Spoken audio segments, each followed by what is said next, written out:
আমেরিকার ডাক্তাররা বলেছেন যেসব স্ত্রীরা স্বামীদের কথা শোনে না ওইসব স্বামীরা নাকি বেশি দিন বাঁচে না। এইসব পুরুষরা চরম হতাশায় ভোগে এবং তারা মারাত্মক হৃদরোগেও আক্রান্ত হতে পারে। সেটা আমাদের ধর্মেও আছে, স্বামীর কথা মতো চলা প্রতিটা স্ত্রীর কিন্তু অন্যতম প্রধান দায়িত্ব। সত্যি কথা বলতে একটি সংসারের মূল ভিত্তি কিন্তু স্ত্রী।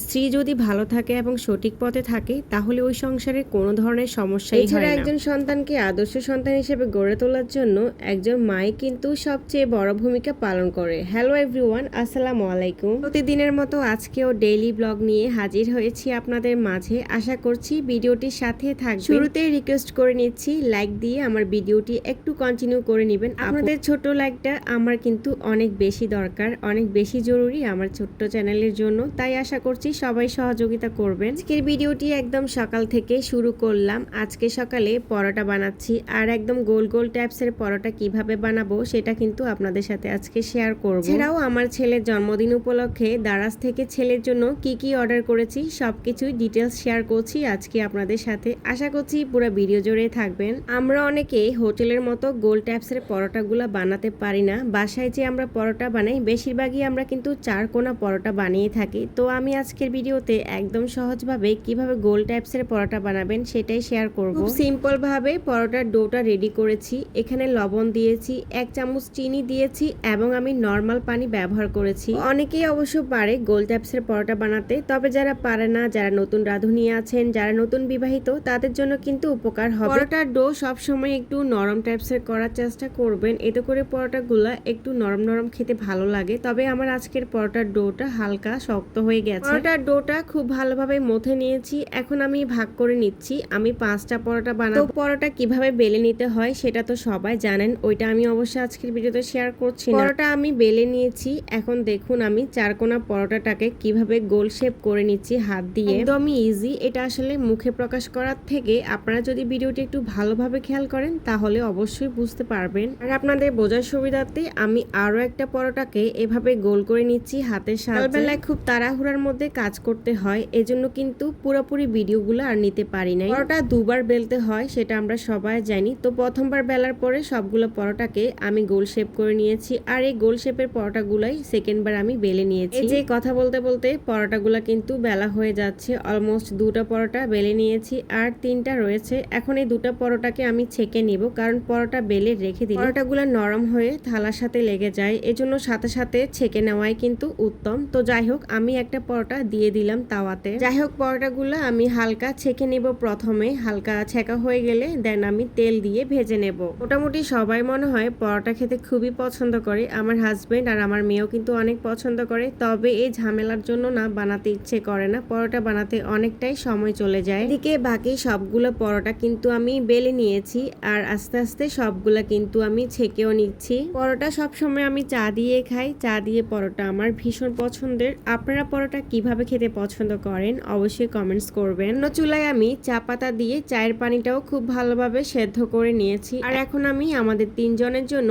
3টা ডিম পোস্ট করে নিচ্ছি। সকালবেলার নাস্তার আইটেম যেটাই থাকুক না কেন তার মধ্যে ডিমটা বাধ্যতামূলক ভাবে থাকতে হয়। ডিম ছাড়া যেন সকালের নাস্তা টোটালি অসম্পূর্ণ থেকে যায়। আচ্ছা, আমি কি একমাত্র গৃহিণী যার কিনা সকালবেলা নাস্তা বানাতে খুবই বিরক্ত লাগে? আমি তো পারি না যে সকালে একদম উপোস থাকি, বাট কি করব, বাচ্চা আর হাজবেন্ডের জ্বালায় নাস্তা তো বানাতে হয়। আর সব কাজই করতে পারি, কোনো কাজে আলসেমি কাজ করে না। শুধু সকালবেলা ঘুম থেকে উঠে নাস্তা বানাতে আমার এত বেশি বিরক্ত লাগবো কি আর বলবো আপুরা। যাই হোক ডিমগুলো পোস্ট করে নিয়েছি আর এদিকে এখন হাতে মেখে মুরগির মাংস রান্না করতে চলে আসলাম। আজকে মুরগির মাংসটা একটু ভিন্নভাবে রান্না করতেছি। ব্রয়লার মুরগিটা আমি প্রায় সময় এভাবেও রান্না করে থাকি। এভাবে রান্না করলে খেতে কিন্তু ভালোই লাগে। হোক প্রয়োজনীয় সব মশলা কিন্তু একসাথে দিয়ে দিচ্ছি আর দিয়ে হাতে কিন্তু ভালো করে মাখিয়ে নিচ্ছি। এবার শুধু হালকা পানি দিয়ে চুলায় বসিয়ে দেব। যারা ব্রয়লার মুরগি কখনো এভাবে রান্না করেন নাই তারা কিন্তু একবার ট্রাই করে দেখতে পারেন। এই রেসিপিটা কিন্তু ভালোই মজা হয়। মাংসগুলো যখন ভালোভাবে কষানো হয়ে যাবে তখন মাংসগুলোকে উঠিয়ে হালকা একটু তেলে ভেজে নিতে হবে অন্য একটা কড়াইতে। আমি সরি যে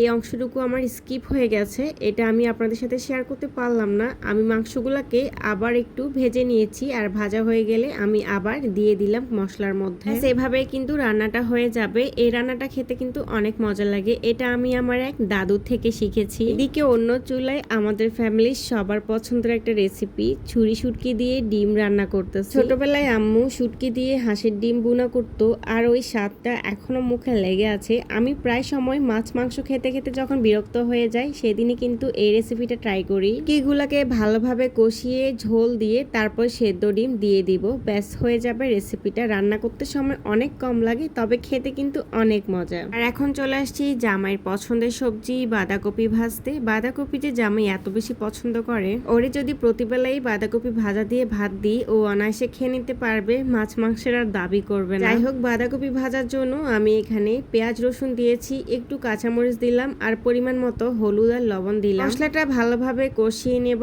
কষানো হয়ে গেলে বাঁধাকপি দিয়ে দিব। বাঁধাকপিগুলো কিন্তু আমি আগে কেটে ধুয়ে রেখেছি। এবার মশলার সাথে ভালোভাবে কিন্তু নেড়ে চেড়ে বাঁধাকপিটা মিশিয়ে নিচ্ছি, আর চুলার আঁচটা লোতে রেখে ভেজে নিব। যাই হোক, এ ছিল আমার রান্নার রেসিপি। আর এখন বিকেলবেলা জামাই অফিস থেকে আসার সময় অফিসের ফার্মের অনেক বড় বড় কলা আনলো, আর এই কলাগুলো দেখলে মনে হবে যে সবজি কলা, বাট এগুলো সবজি কলা না, এগুলা কি জানি একটা নামটা আমি ভুলে গিয়েছি। এগুলাতে ভেতরে একটাও বিচি নাই, খাইতে কিন্তু অনেক মজা।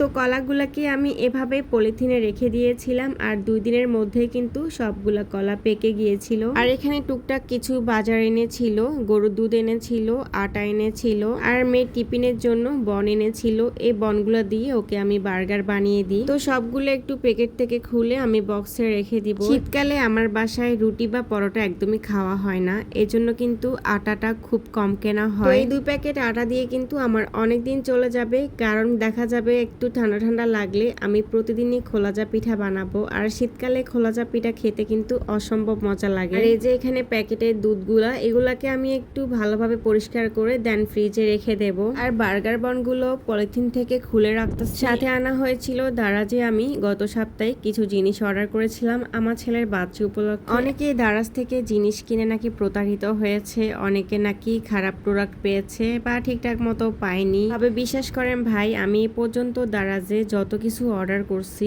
একদম পারফেক্ট পাইছি। যেমনটা অর্ডার করেছি ঠিক তেমনটাই ওরা আমাকে দিয়েছে, এবং ছবির কালারটা যেরকম ছিল বাস্তবের কালারও কিন্তু সেম ছিল। তো এখানে ছেলের বার্থডে সেলিব্রেশনের জন্য আমি কিছু বেলুন অর্ডার করেছিলাম, তো এগুলাই আসছিল। আর এখন একটু চেক করে নিচ্ছিলাম যে সবকিছু ঠিকঠাক পেয়েছে কিনা, যে কালারটা অর্ডার করছি সেম কালারের বেলুনগুলো আমাকে দিয়েছে কিনা। আমি ভেবেছিলাম হয়তোবা বেলুনগুলোর কালার ডিফারেন্ট হতে পারে, বা বেলুনের গুলা অনেকটাই ছিঁড়া টিড়া থাকতে পারে, কাগজগুলো ছিঁড়া থাকতে পারে, বাট সবকিছুই একদম পারফেক্ট ছিল, কোনো ধরনের ডিফেক্ট ছিল না প্রোডাক্টের মধ্যে। এবং যতগুলা বেলুন থাকার কথা ছিল ততগুলোই বেলুন ছিল, কালারও কিন্তু সেমই ছিল। যখন ব্যস্ততার জন্য বাইরে গিয়ে শপিং করতে পারি না, তখন কিন্তু দারাজই আমার একমাত্র ভরসা। যেহেতু প্রতিবারই আমি ঠিকঠাক মতো আমার অর্ডারগুলা হাতে পেয়েছি, সো দারাজ থেকে কেনাকাটা করতে আমি অনেক পছন্দ করি। এবং খুব শীঘ্রই আমার ছেলের বার্থডের ভিডিওগুলো আমি আপনাদের সাথে শেয়ার করব।